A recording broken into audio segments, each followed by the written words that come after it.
Hey there, welcome back to Meadowhawks Farm. Thought I'd give a small review for this combination that I've been using, the Massey Ferguson GC1705 and the rototiller that I got with it, Taylorway 48-inch. I've got a kind of a love-hate relationship with this rototiller. Um, like every other piece of equipment I've got, it's kind of been sitting in the yard for a little bit. You know, I ordered this tractor. I don't know. Have I had it for 2 years now? I might have had it for 2 years now. So got the rototiller with it, and never used it. It was in the crate in the backyard, and it looked perfect. And a couple hours of rototilling, man, this thing looks like it's 10 years old already. The everything's painted perfect. All the bolts were tight. Everything was great. And after using it for a little while, all the bolts on the gearbox loosened up, and the thing wheezed gear oil out all over the place. And I don't know if there's some seals in there. I've got to investigate that. I might have to replace those seals now that all the bolts backed out and gear oil wheezed out. Or if that's just what they do. I mean, I don't know. This is my first rototiller. I mean, I've used a couple of those little ones that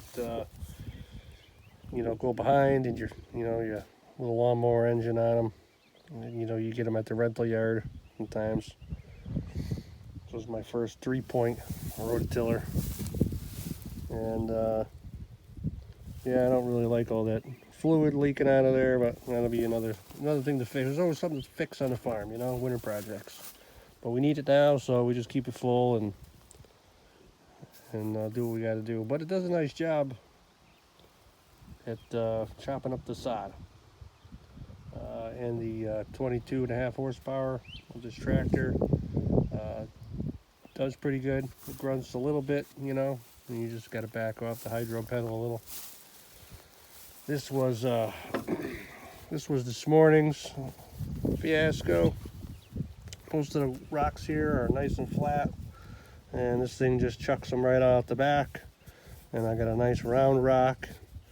I thought I was getting up early this morning and getting to work, and then this put me out of commission for a little over an hour. Ended up having to find some wrenches that are buried and hidden in storage, and take one of the, or actually two of the little rototiller blades off, because I could not pound this out with a hammer. It was wedged in there. It stalled the tractor. Just locked it right up. So there's my little memento. Yep, I ordered this with ag tires, with knowing that the adventure that I was going to be using it on. And this property baptized the tractor pretty well. You can see I was pushing around some dirt with the York rake, and got a piece of wood underneath the tire, and it came right up and just bent the heck out of the sheet metal on the floorboard. So that's that damage. This was, I don't know, this just happened the other day when I was up here rototilling.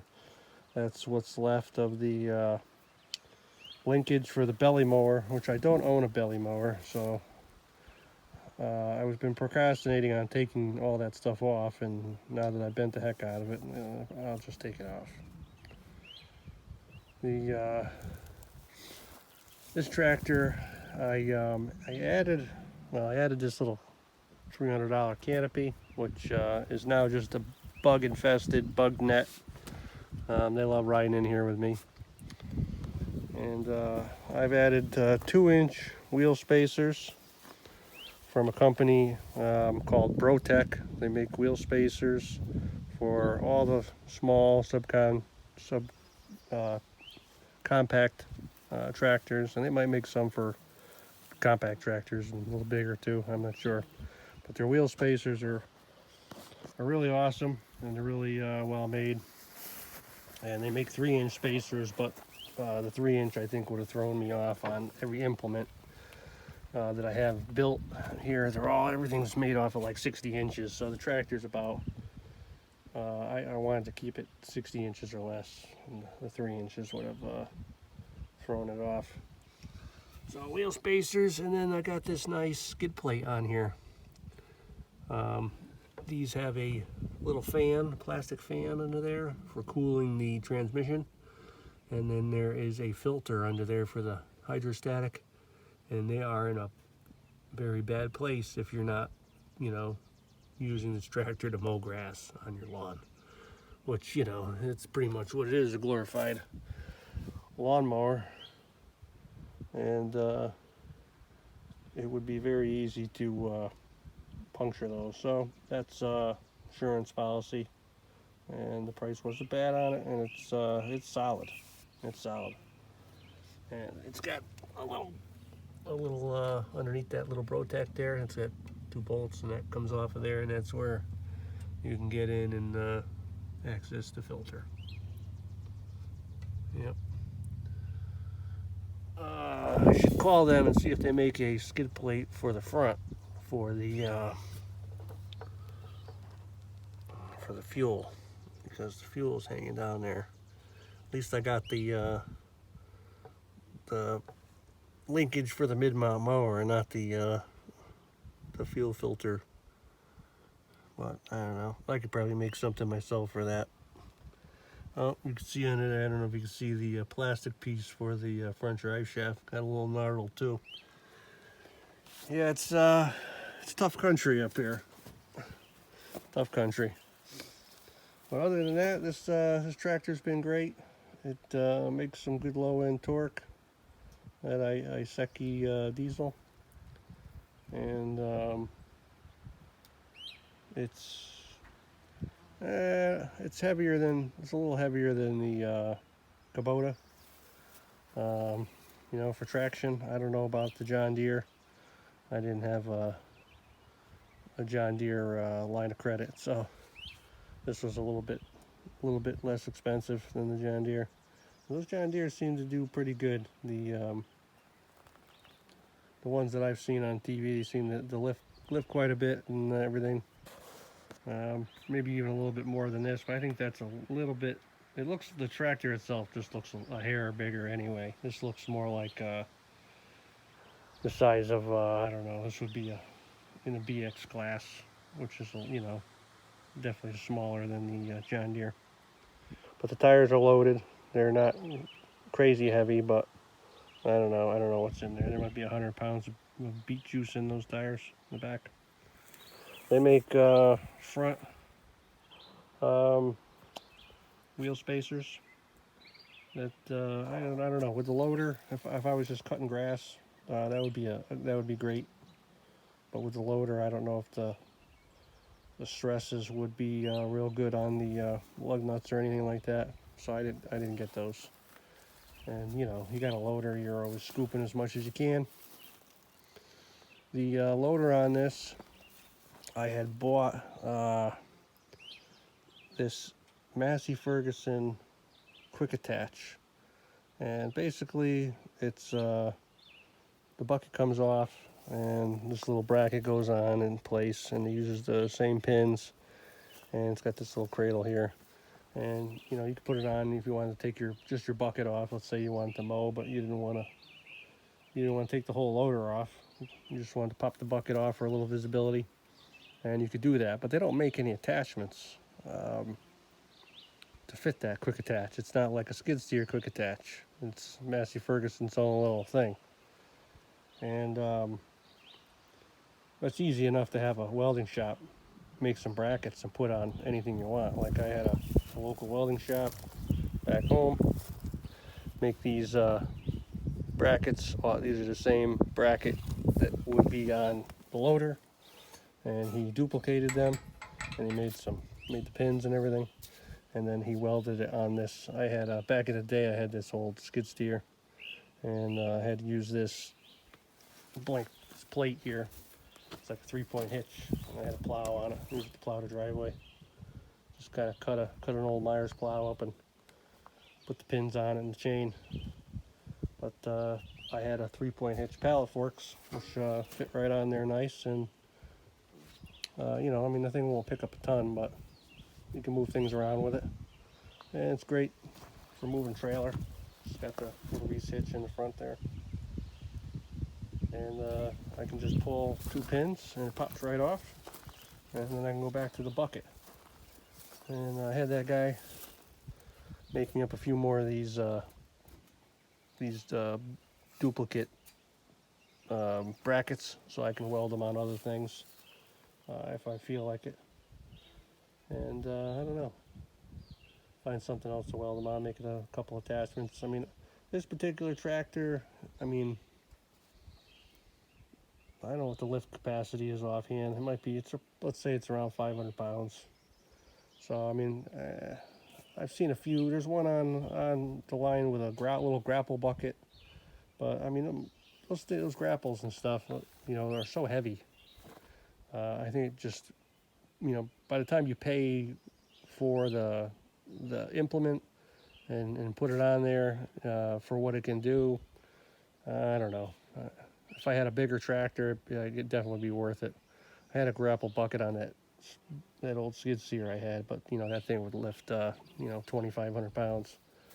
So having the grapple bucket hanging off the end was, you know, that was just a drop in the bucket, so to speak. So tractor's been good.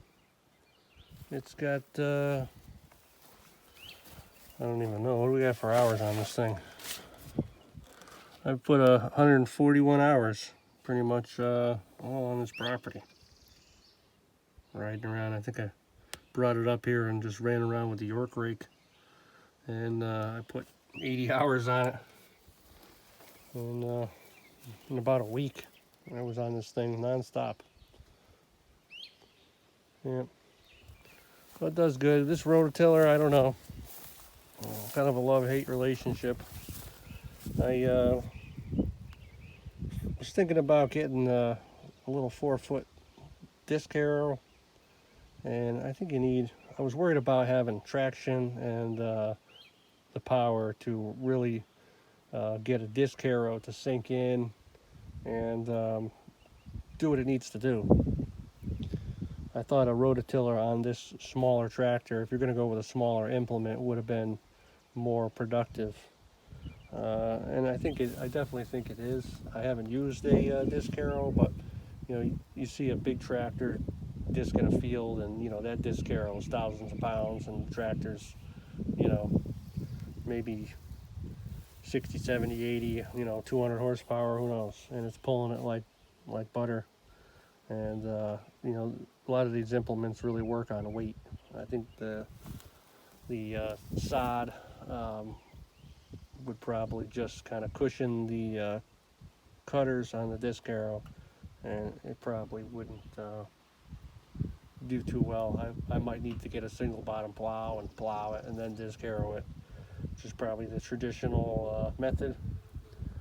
And you know, so there's 2 implements you need. And I didn't really want to do too much deep tillage.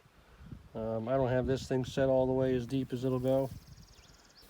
And you know, I figured that if something went awry with a cover crop, or you know, something that I planted didn't come in, you know, it grew up, and you know, it came up really bad, that maybe where I wanted to start over, I could set this at a shallow depth, and you know, incorporate it back in and start again, but you know, not do damage to the microbial community like, you know, really deep tillage or turning over the soil would do. You know, that way I wouldn't have, you know, be behind the 8 ball with all that, because they say that you know, tillage really sets you back on you know, all those natural microbial community. It you know, those that having a really good, microbial rich soil doesn't happen overnight. So you really don't want to, put yourself behind doing that and have to start all over again with it. A little disturbance is good. Too much is, too much. So if you're interested in buying a little rototiller for your little tractor, this one definitely has tilled some gravel and it's chucked some rocks. And I guess, I don't know if looking like it's 10 years old already is normal. It doesn't make any weird noises or anything like that. It's definitely violent when you're sitting on a tractor and it's shaking and chopping into the dirt with all those. They're not real sharp, those knives, but they got a little bit of an edge on them. Just keep in mind, I guess, check all the bolts after a little bit of runtime, or if there's some seals in here or in here, they might get compromised, and your gear oil is going to be draining all over the place. And of course, I pulled it into the barn, and I had a mess to clean up on the floor after it leaked on the concrete. So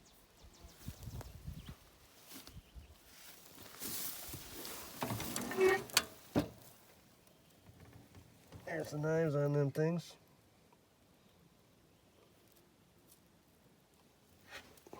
The paint's been pretty tough anyway. Been hanging on there. Yep, Taylor Way 48-inch rototiller, made in the USA. And this is the model 923 GDT 48YX. I think that's the model. The sticker's getting a little worn out. Alright, this is the GT 1705, dirty as heck. Gotta get some water up here so I can give it a bath. Yep, mini farm tractor. Complete with ag tires. And this little canvas cover. And the metal roof that attaches to the 3-point hitch. Or not 3-point hitch, the roll bar, the wraps. And keeps the sun off my balding head.